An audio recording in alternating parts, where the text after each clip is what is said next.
आज जो हमारे गेस्ट हैं वो बहुत ही स्पेशल हैं। एक हैं जो इंडियन कबड्डी टीम के कैप्टन हैं और जो उनकी वाइफ है वो अभी रिसेंटली बॉक्सिंग के अंदर एक वर्ल्ड कंपटीशन में गोल्ड मेडल जीत करके आई है इंडिया के लिए। Please give an energetic and warm welcome to Deepak Hooda and Sweety Bora.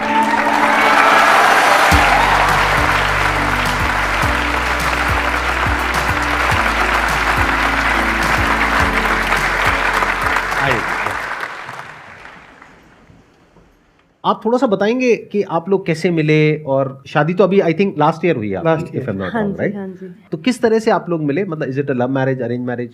Love marriage. हाँ, दीपक जी बताएंगे आपको। हाँ, हम 2015 की बात है, हरियाणा मैराथन हो रही थी, तो वहाँ पे मुझे भी चीफ गेस्ट बुलाया था और इनको भी। तो वहाँ पहली बार एक दूसरे से मिले थे। वहाँ पे तो इतनी बात ही नहीं हुई, बात क्या, बिल्कुल एक बार हमने ब्रेकफास्ट ही किया था साथ में, बस हल्का सा। उसके बाद वहाँ मैंने देखा ये जैसे माइक में बोल रही थी बेधड़क, मुझे पहले जैसे हंस रहे ना वैसी फीलिंग आई थी। फिर मैंने इनको अप्रोच किया, जैसे फेसबुक पे मैसेज किया। तो मैडम ने 2 महीने लगा दिया रिप्लाई करने में। अच्छा, इन्होंने तो बता दिया कि इनको जो अच्छा लगा आपके अंदर वो था आपका कॉन्फिडेंस। तो आपको इनमें क्या अच्छा लगा था जिसकी वजह से आपने हाँ बोला या आप एग्री हो गए शादी के लिए? जब मैं इनसे पहली बार मिली थी, मतलब वहाँ मुझे नहीं पता था इनके बारे में कुछ भी, लेकिन हमारी फेसबुक पर बातें हुई, हम फ्रेंड्स बने, और उसके बाद हम पहली बार जब जहाँ मिले और जैसे उन्होंने अपनी लाइफ के बारे में बहुत सारी चीज़ें बताई कि फैमिली का मतलब इतना सपोर्ट नहीं था, मम्मी पापा भी नहीं थे, फिर भी यहाँ तक आए इतना कुछ करके, इतना स्ट्रगल करके। तो ये चीज़ मुझे इनकी बहुत ज़्यादा अच्छी लगी। और मैंने उस टाइम इनको बोला कि अगर मतलब कोई तुम्हारा साथ दे या ना दे, लेकिन मैं हमेशा तुम्हारे साथ खड़ी रहूँगी, कि आधी रात को अगर लड़के जैसे लड़ने के लिए तैयार रहते ना, वहाँ भी खड़ी रहूँगी। और अगर ऐसे लगे मैं रात को फ़ोन कर दिया, भाई यहाँ ये पंगा हो गया, वहाँ भी मैं तैयार हूँ, ठीक है। तो ऐसे हमारी दोस्ती स्टार्ट हुई, लेकिन पहले ऐसा कुछ था नहीं उस वाला शादी वाला, लेकिन इन्होंने फर्स्ट डे से ऐसे सोचा कि शादी करूंगा तो इसी से करूंगा। लड़कों की यही प्रॉब्लम होती है।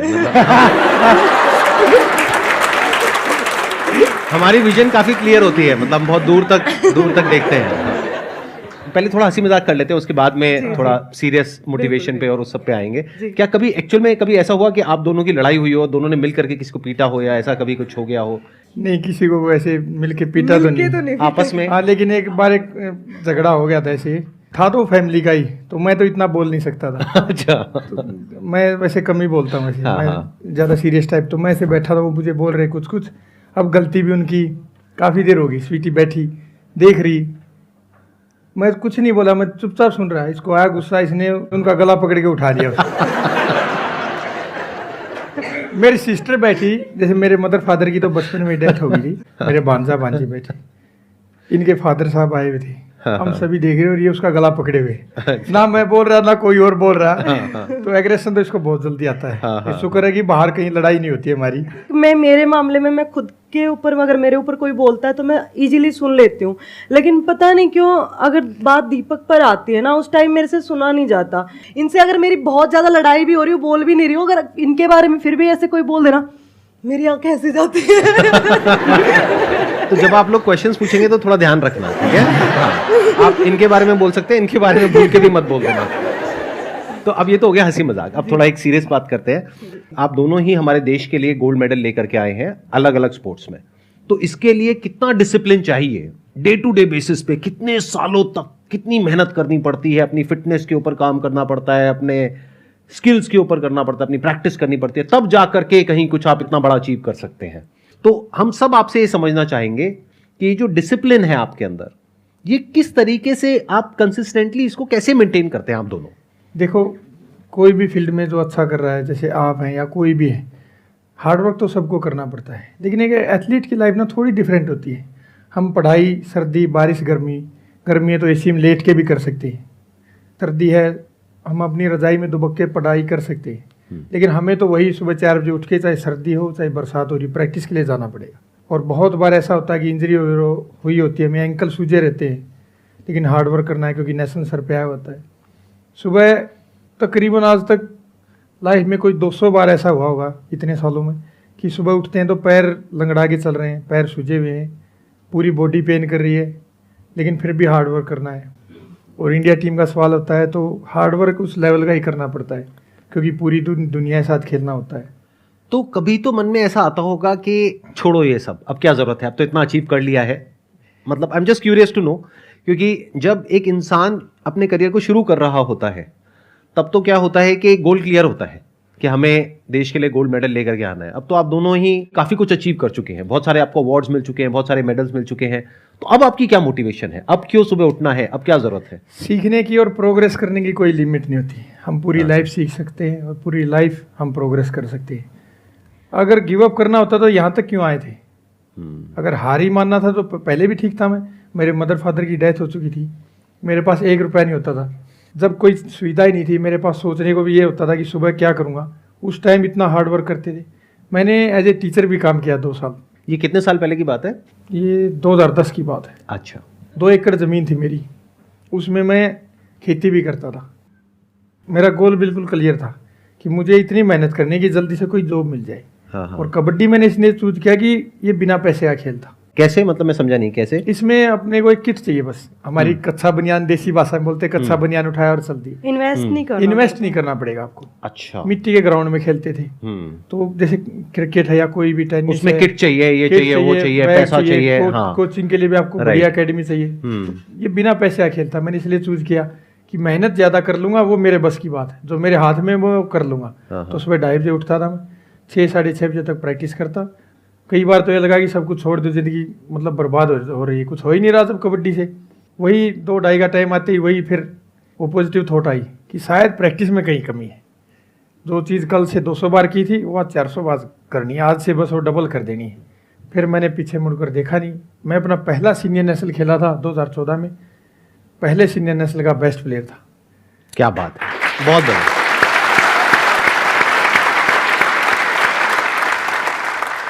थोड़ा सा आप भी बताइए अपने बारे में कि आपने किस तरीके से ट्रेनिंग करी, कब शुरुआत करी, और क्या कभी आपके भी माइंड में ऐसे थॉट्स आते थे जैसे सबके माइंड में आते हैं? ये क्वेश्चन बहुत ही कॉमन है कि करने का कभी मन करता है, कभी नहीं करता है, कभी मन करता है करना है, कभी लगता है छोड़ दो सब बेकार है, जब भी फेलियर मिलता है या कोई प्रॉब्लम आती है। बिल्कुल, हम भी ह्यूमन ही हैं, हम कोई अलग प्लेनेट से नहीं आए हैं, तो हमारे माइंड में भी ये चीज़ें होती है और चलती है। लाइफ है, अप डाउन होता रहता है और बहुत सारे अप डाउन आए हमारी लाइफ में। जब मैंने स्टार्ट किया था तो मैंने भी अपने घर की जिम्मेदारी उठाने के लिए स्टार्ट किया था, और उस टाइम हमारे पास खाने के लिए, रोटी के लिए भी हमें सोचना पड़ता था।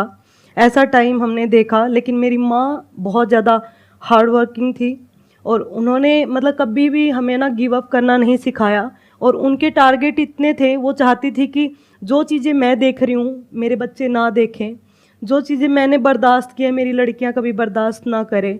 लेकिन गांव में जैसे मैं पढ़ने के बाद, स्कूल के बाद बच्चे खेलते ना गलियों में, उस टाइम फ़ोन का ज़माना नहीं था, तो मैं कबड्डी खेलने के लिए चली जाती थी। कबड्डी और कुश्ती यही गांव में। अच्छा, तो आपकी भी शुरुआत कबड्डी से ही हुई थी? जी। अच्छा, हाँ। तो मैं कबड्डी खेलती थी। मैं नेशनल के लिए मेरा सिलेक्शन भी हो चुका था। 10th के एग्ज़ाम की वजह से मैं नेशनल खेलने नहीं गई थी, लेकिन आफ्टर 10th पापा ने मुझे बोला कि अब खेलना वेलना बहुत हो गया बेटा, अब तुम बीटेक करो, और मतलब मैं चाहता हूँ कि मेरी बेटी इंजीनियर बने, वही IIT से तैयारी करो, ये करो, वही सब।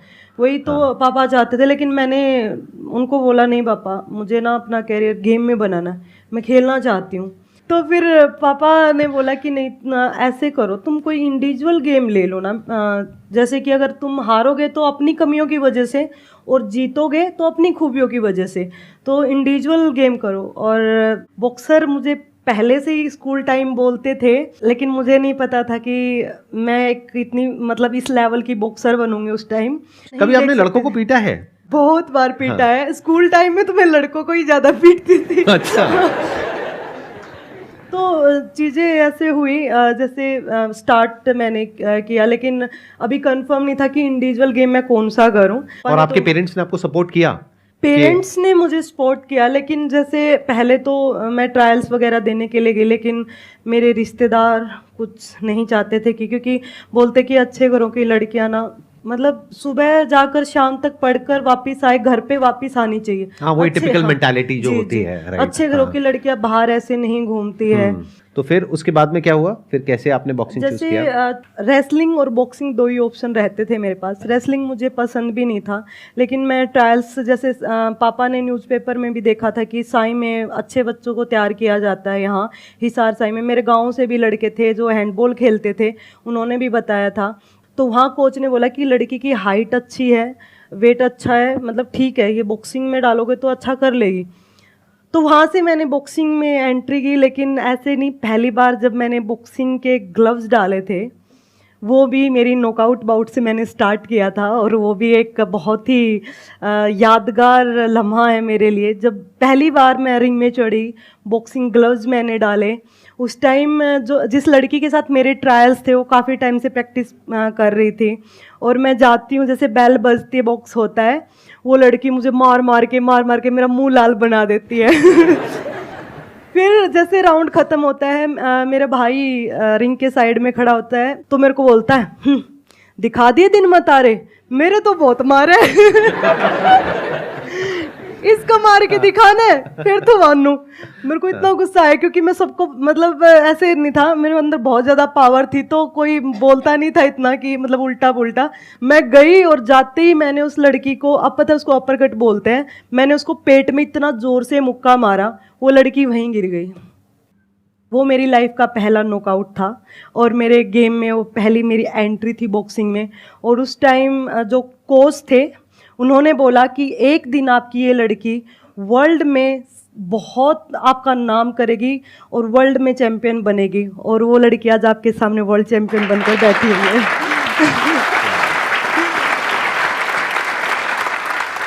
तो इसके लिए आपको कितने टाइम तक प्रैक्टिस करनी पड़ती है एक दिन में ऑन एन एवरेज? बहुत ज़्यादा करनी पड़ती है। मैंने बताया मेरी लाइफ में बहुत अप डाउन आए। जब स्टार्टिंग मैंने गेम में एंट्री तो कर ली थी, लेकिन मुझे वहाँ घर की साइड से, जब भी मतलब रिश्तेदारों की साइड से, पड़ोसियों की साइड से हरी झंडी नहीं मिली थी, तो ताने देते थे कि अगर इसको वहाँ भेज दोगे तो खाना कहाँ से खाओगे, शादी कहाँ से करोगे लड़की की, क्या चीज़ें कर सकते हो, मतलब सारा पैसा इसके ऊपर लगा दोगे तो मतलब कहाँ से क्या चीज़ें करोगे, और क्या ज़रूरत है, अब तो शादी करके इसको तो आगे ही जाना है। तो ये चीज़ें सुनकर बहुत बुरा लगता था, लेकिन मैंने उस टाइम ये ठान लिया था कि एक चीज़ मैं ज़रूर बदलूँगी। ये लड़का लड़की वाली थॉट मैं बदलना चाहती हूँ, कि जो लड़का कर सकता है अपने माँ बाप के लिए, वो एक लड़की भी कर सकती है, और मैंने वो किया। मेरे माँ बाप को आज मेरे नाम से जानते हैं। ऐसे बोला जाता है कि ये स्वीटी बुरा के माँ पापा है। हालांकि मेरे भाई भी अच्छे प्लेयर हैं, रणजी खेले हैं, क्रिकेट खेले हैं। मेरी छोटी बहन है जो यहाँ आई है, वो भी इंटरनेशनल बॉक्सर है। हम तीनों बहुत गेम के लिए बहुत ज़्यादा डेडिकेटेड हैं। और रहती बात प्रैक्टिस की, तो प्रैक्टिस के टाइम मैं बता दूं आपको, 12 घंटे पर डे भी किया हुआ है मैंने, और अभी 8 आवर हमारी चलती है प्रैक्टिस। अभी तो, भी जी, मतलब 8 8 आवर। घंटे आप लोग प्रैक्टिस करते हैं? आप जी, भी जी। 8 घंटे एक दिन में? आप में से कितने करते हैं जिम या जो भी प्रैक्टिस या व्हाटएवर?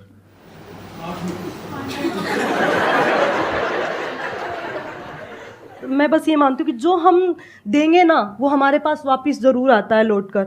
तो मैंने इतनी मेहनत की, मैंने इतना हार्डवर्क किया है 12-12 घंटे से लेकर, और जब मतलब ऐसा होता है कि पाँव से चला नहीं जा रहा है, और मेरे हाथ में इंजरी जैसे फ्रैक्चर हो चुका है, फिर भी हम काम कर रहे हैं, मतलब आंखों में आंसू आ रहे हैं मेरे को, लेकिन फिर भी मैं वो काम किए जा रही हूँ। और मैं बस ये बोल रही हूँ, देख रही हो ना तू, मतलब मैं माता रानी को बहुत मानती हूँ, तो मैं उसको बोलती हूँ ना, देख रही है ना तू कैसे कर रही हूँ मैं। अगर अब भी अगर आपको मेरी मतलब परीक्षा में कुछ कमी रह गई है तो अब भी देख लो, वो भी दे दो मुझे, मैं उसके लिए भी तैयार हूँ।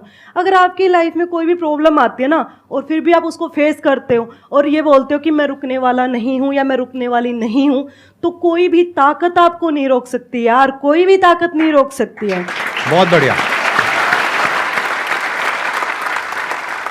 अब आप लोगों का क्या ड्रीम है? मतलब अभी आप दोनों ने काफ़ी कुछ अचीव कर लिया है अपने अपनी फील्ड में। बॉक्सिंग में आपका बहुत अच्छा नाम हो गया है, आपका कबड्डी में सब जानते ही हैं। तो अब नेक्स्ट गोल क्या है आपकी लाइफ में? मतलब what is it that you want in next 3 years, 5 years, 10 years? क्या चाहते हैं अब आप? मेरे 2 ड्रीम अभी इंडिया टीम कैप्टन बन के वर्ल्ड कप दोबारा लेके आना अपने देश के लिए। और 2018 एशियन गेम्स में हम हार गए थे, लकीली ब्रॉन्ज मेडल आया था हमारा। तो वो भी एज कैप्टन इंडिया टीम के लिए गोल्ड मेडल वापस लेके आना है, उससे पहले मैं रुकने वाला नहीं। क्योंकि जो अपना नेशनल एंथम बजता है ना, सबसे पहले तो कोई भी खिलाड़ी हो अपने भारतवर्ष का, जब हमें वो इंडिया किट मिलती है ना, हम उसको अपने हाथों में लेते हैं, तो मुझे नहीं लगता कि किसी खिलाड़ी की आंखों में आंसू नहीं आते। फिर देश के लिए खेलना, फिर मेडल जीतना, और फिर जब अपना राष्ट्रीय गान बजता है ना किसी कंट्री में बाहर, पूरी दुनिया के सामने अपना झंडा ऊपर जाता है, तो वो फीलिंग अलग ही होती है। और जब पूरे देश 150 करोड़ हिंदुस्तानियों के ऊपर आपको कप्तान ये जिम्मेदारी सौंपी जाती है, तो वो फीलिंग दोबारा लेके आनी है अपने देश के लिए।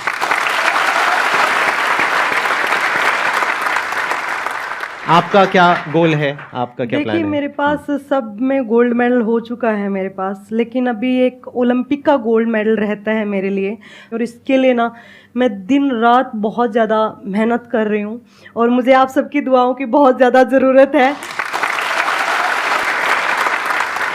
अब आप लोग बताइए, आप लोगों के माइंड में कुछ क्वेश्चंस आ रहे होंगे जो आप इनसे पूछना चाहते हैं। क्वेश्चन मेरा ये है कि जैसे आपने बताया कि हार्ड वर्किंग आपने बहुत की हुई है, तो आप लोग लक पे भी विश्वास करते हैं क्या? कि क्योंकि अभी हमारे साइड ये है कि कुछ अगर नेगेटिव होता हमारे साथ, बोलते कि शायद किसी की नज़र लग गई है हमें। ऐसा कभी आपके साथ हुआ है कि कभी आपने ये कहा हो कि परफॉर्मेंस मैंने पूरी दी है लेकिन कहीं लक मेरा साथ नहीं दिया?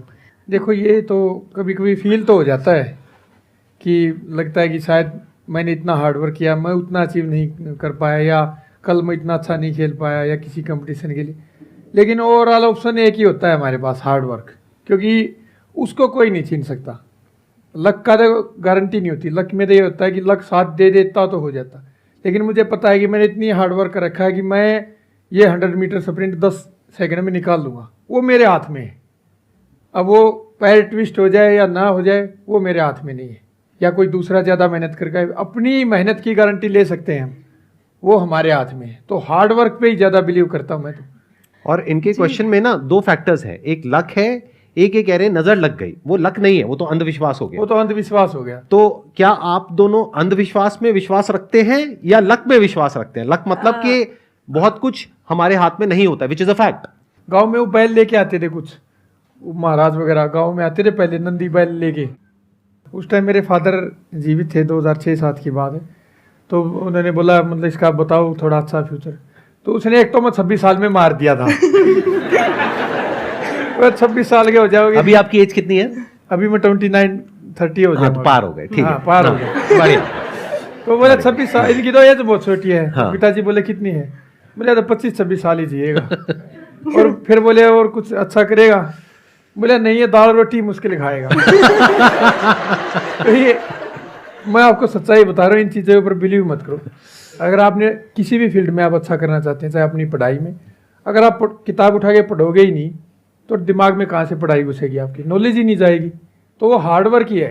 अब आपने बुक्स पढ़ी नहीं और बोलते मेरी किस्मत खराब थी इसलिए फेल हो गया, तो वो अंधविश्वास ही है। फिर जो अपना मतलब हार्डवर्क कर रहे हो या पढ़ाई कर रहे हो, कुछ भी कर रहे हो, बस खुद पर बिलीव होना चाहिए कि हाँ मुझे ज़रूर मिलेगा, और अपने कर्मा पे बिलीव होना चाहिए। और बिलीव करोगे जब ही मिलेगा। ऐसा नहीं कि मैं पढ़ रही हूँ और मुझे विश्वास ही नहीं कि यार पता नहीं क्या होगा, पता नहीं क्या होगा। अरे तूने काम किया है यार, खुद पर विश्वास करके मैंने इतना काम किया है, कुछ भी हो मैं कर लूँगा, बस दैट्स इट। ये एटीट्यूड लेकर चलते हो ना आप, तो आप किसी भी फील्ड में नहीं हार सकते, किसी भी फील्ड में। अब आपको नजर नहीं लगेगी।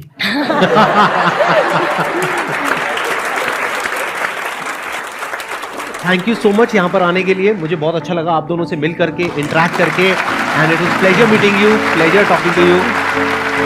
Big round of applause for both of them.